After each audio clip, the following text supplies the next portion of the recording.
نحمده ونصلي ونسلم على رسوله الكريم أما بعد فأعوذ بالله من الشيطان الرجيم بسم الله الرحمن الرحيم ووصينا الإنسان بوالديه إحسانا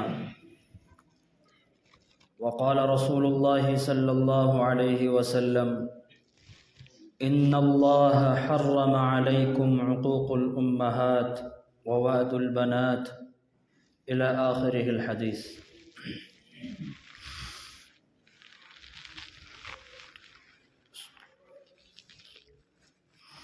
محترم بزرگوں، عزیز ساتھیوں،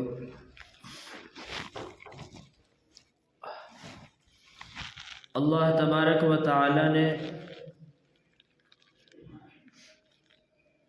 چند چیزیں ایمان والوں پر حرام کری ہیں، باقی اکثر چیزیں دنیا میں انسان کے لیے حلال ہیں۔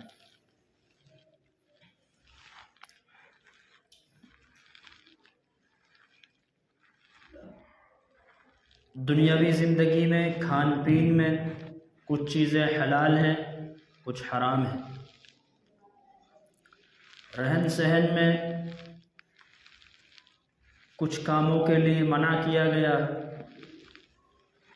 اور کچھ کو کرنے کا حکم دیا گیا ہے۔ بول چال میں کچھ باتوں کو بولنے پر ثواب ہے، کچھ باتوں کو بولنے پر گناہ ہے۔ ہر چیز میں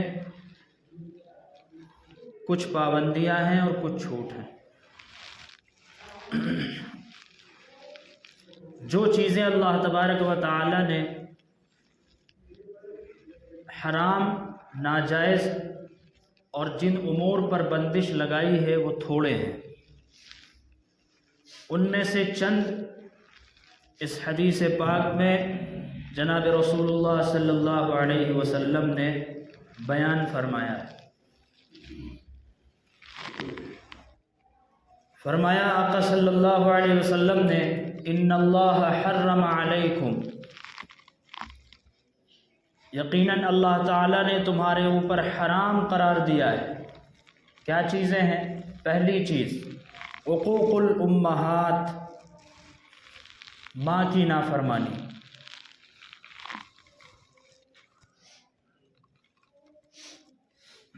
قرآن پاک میں اللہ تبارک و تعالیٰ نے دونوں کے ساتھ حسن سلوک کا حکم دیا ہے۔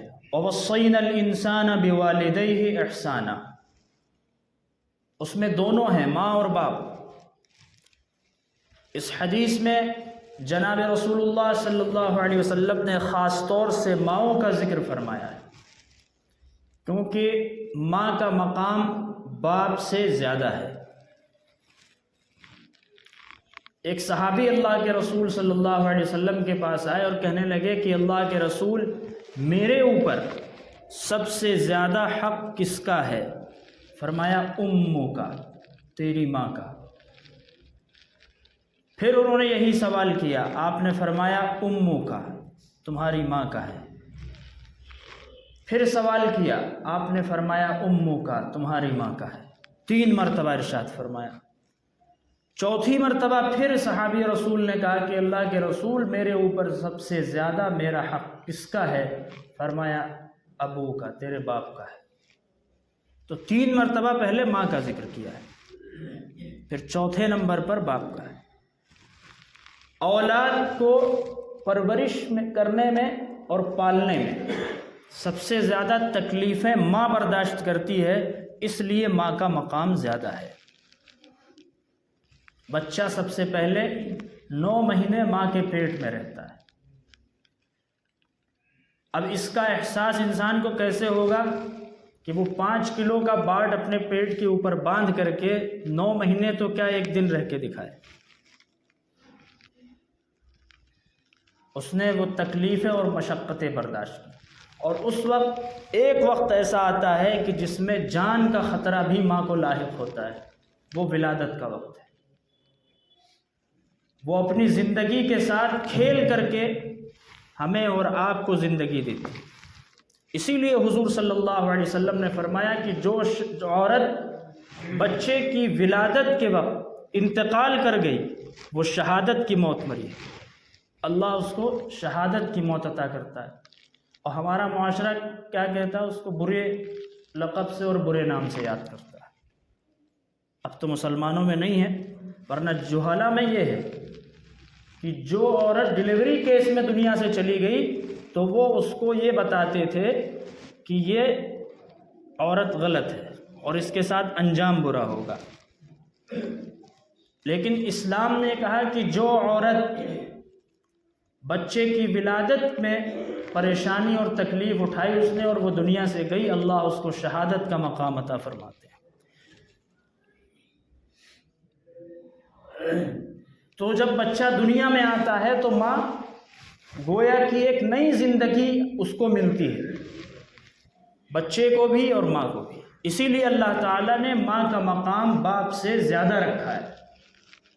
اور آپ صلی اللہ علیہ وسلم نے فرمایا، اس حدیث کا پہلا جملہ ہے ان اللہ حرم علیکم عقوق الامہات، کہ اللہ تبارک و تعالیٰ نے حرام قرار دیا ہے تمہارے لیے کہ تم اپنی ماؤں کی نافرمانی کرو۔ دوسرا جملہ حضور صلی اللہ علیہ وسلم نے فرمایا، جو جہلا میں تھا، پہلے اہل عرب میں تھا، کہ وہ اپنی بیٹیوں کو دفن کر دیا کرتے تھے۔ بیٹی گھر میں پیدا ہوئی تو وہ اس کو منحوس سمجھتے تھے اور دفن کر دیا کرتے تھے زندہ۔ باپ کسی کو نکاح میں اپنی بیٹی کو دینا اپنے لیے ضلالت سمجھتا تھا۔ آپ تشریف لائے، آپ نے فرمایا کہ بیٹیاں رحمت ہیں، جس گھر میں بیٹیاں موجود ہیں اس گھر میں اللہ کی رحمت موجود ہے۔ اور فرمایا اللہ تبارک و تعالیٰ نے تمہارے اوپر حرام قرار دیا ہے کہ تم اپنی بیٹیوں کے ساتھ بدسلوکی کرو۔ اور ایک مقام پر حضور صلی اللہ علیہ وسلم نے فرمایا کہ جس شخص کو اللہ تبارک و تعالیٰ نے بیٹیاں عطا کریں اور اس نے ان کی اچھی پرورش کر کے وقت پر نکاح کر دیا، جنت میں وہ شخص میرا پڑوسی ہوگا۔ یہ مقام انسان کو ملا بیٹیوں کی وجہ سے۔ تو دوسرے اس حدیث میں جو دوسرا جملہ ہے، ماں کی نافرمانی کے بعد سب سے بڑا گناہ یہ ہے کہ انسان اپنی بیٹیوں کے ساتھ بدسلوکی کرے۔ وہ قابل رحم ہیں، ان کو شفقت کے ساتھ، محبت کے ساتھ پال کر پرورش کرے۔ دوسرا جملہ یہ ہے اس حدیث میں۔ تیسرا، حضور صلی اللہ علیہ وسلم نے فرمایا کہ اللہ تبارک و تعالی نے تمہارے اوپر حرام قرار دیا ہے کہ تم کسی چیز پر ناجائز قبضہ کرو، کسی کی دولت پر، کسی کے مال پر، کسی کے پیسے پر، کسی کے جاہ و مرتبے کے اوپر ناجائز قبضہ کرو۔ حرم علیکم، تمہارے اوپر یہ چیز حرام قرار دی گئی ہے۔ قبضہ کرنے سے انسان مالک نہیں بن جاتا ہے۔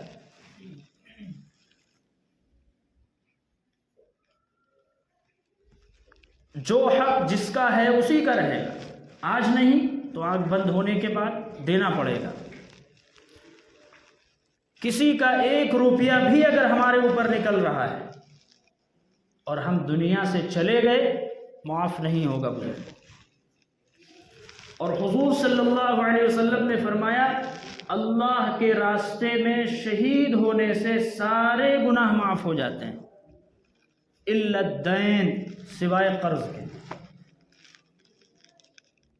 آدمی یہ سمجھے کہ ہم نے لوگوں سے پیسہ لیا ہے، کسی کی زمین جائیداد دبائی ہے، کسی کا پیسہ دبا لیا، کسی غریب کو ستا لیا، اب ہم نمازی بن جائیں، روزے دار بن جائیں، حاجی صاحب بن جائیں، قاری صاحب بن جائیں، اور سب سے بڑھ کر میدان جہاد میں شہید ہو جائیں تو شاید ہمارا گناہ یہ معاف ہو جائے گا۔ حضور نے فرمایا نہیں معاف ہوگا۔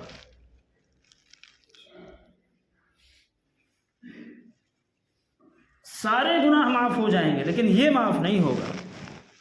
اسی لیے آقا صلی اللہ علیہ وسلم نے فرمایا، امت کو آگاہ فرمایا، ان اللہ حرم علیکم، اے میری امت،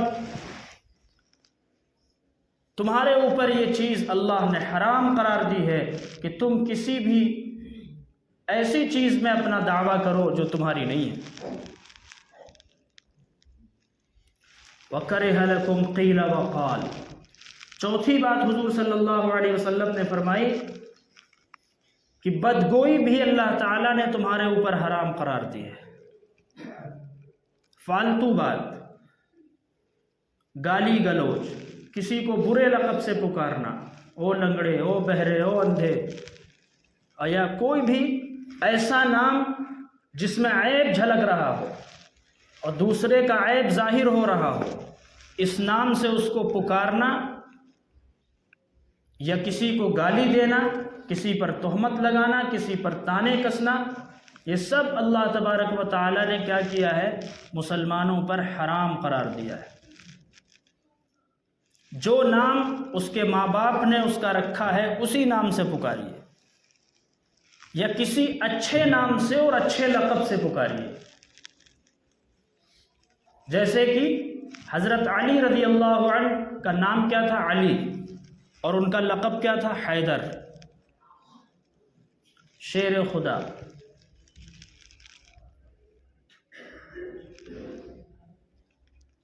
اسی طرح ایک صحابی ہے حضرت خالد ابن ولید، نام خالد ہے، لقب کیا تھا؟ کس نام سے جانے جاتے تھے؟ سیف اللہ، سیف اللہ کے نام سے جانے جاتے کہ اللہ کی تلوار ہے۔ حضرت ابو ہریرہ، نام ابو ہریرہ نہیں ہے، لقب ہے۔ تو کسی اچھے لقب سے آپ کسی سامنے والے کو پکار سکتے ہیں جس سے اس کو اچھا لگے، کسی برے لقب سے ہم اس کو نہیں پکار سکتے جس سے اس کو تکلیف پہنچے۔ یہ بھی اللہ تعالیٰ نے حرام قرار دیا ہے، جیسی پچھلی چیزیں حرام، ماں کی نافرمانی، بیٹیوں کے ساتھ بدسلوکی،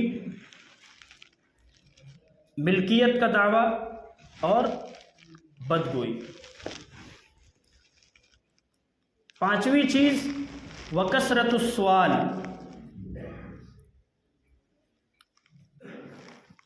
زیادہ سوال کرنا۔ اللہ تعالیٰ نے دیا ہے، حیثیت ہے، اس کے باوجود بھی لوگوں سے مانگتا پھرتا ہے۔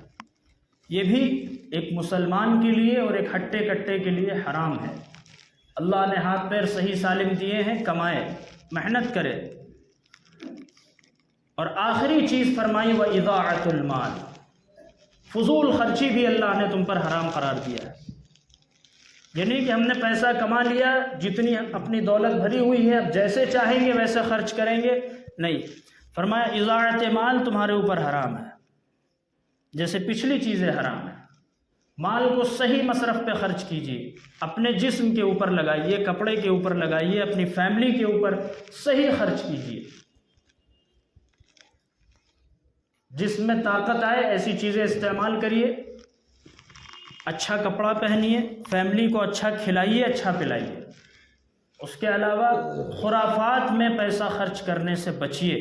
ایک تو اس میں پیسہ بھی ضائع ہوگا، پلس حرمت کی وجہ سے گناہ بھی آئے گا، آخرت میں سوال اور جواب جب ہوں گے پھنسنا بھی ہوگا، تو ہر طریقے سے اس میں نقصان ہے۔